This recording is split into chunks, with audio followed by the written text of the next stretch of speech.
घारो वेझो साहिली किनारे ते विंडमिल कंपनी इंतज़ामिया पारां मक़ामी सिक्योरिटी गार्डन खे नौकरी मां फ़ारिग करण ऐं माहिगीरनि खे समुंड किनारे मच्छी जे शिकार तां रोकण ख़िलाफ़ सभई मक़ामी आबादकारनि जो विंडमिल कंपनी जे गेट अॻियां एहतिजाजी धरणो सख़्त नारेबाज़ी।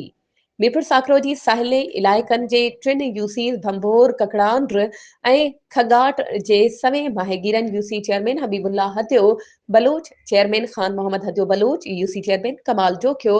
भंभोर जे वाइस चेयरमैन रहीम खान शोरो, ज़िले काउंसिल जे मेंबर सचल खसखैली, सियासी समाजी अॻवाननि यार मोहम्मद लाशारी, मुमताज़ हदियो बलोच जी अॻवानीअ में कंपनी गेट अॻियां एहतिजाजी धरणो हयो वियो। उन मौक़े ते चूंडियल नुमाइंदनि मीडिया सां ॻाल्हाईंदे कंपनी इंतज़ामिया ते इल्ज़ाम हणंदे चयो आहे त विंड पावर कंपनी तासुब जे बुनियाद ते कंपनी मक़ामी माण्हुनि लाइ रोज़गार जा दरवाज़ा बंदि करे छॾिया आहिनि। जे ख़िलाफ़ इलाइक़े वासियुनि सां गॾु असीं बि एहतिजाज रिकॉर्ड कराए रहिया आहियूं। सूबाई वज़ीर हाजी अली हसन ज़रदारी ऐं MNA सादिक अली मेमन खां मामिलो हल कराइण जो मुतालबो कयो वियो। चूंडियल नुमाइंदनि चेताव ॾिनो त ज़िफ़ायर विंड पावर कंपनी जी इंतज़ामिया असांजे एहतिजाज बावजूदि ज़्यादतियूं बंदि न कयूं त कोस्टल हाईवे ते धरणो हणंदासीं।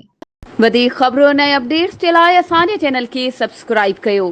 ऐं हा बेल आइकन खे प्रेस करणु न विसारिजो त जीअं असांजी हर नई अचण वारी वीडियो तव्हां ताईं पहुची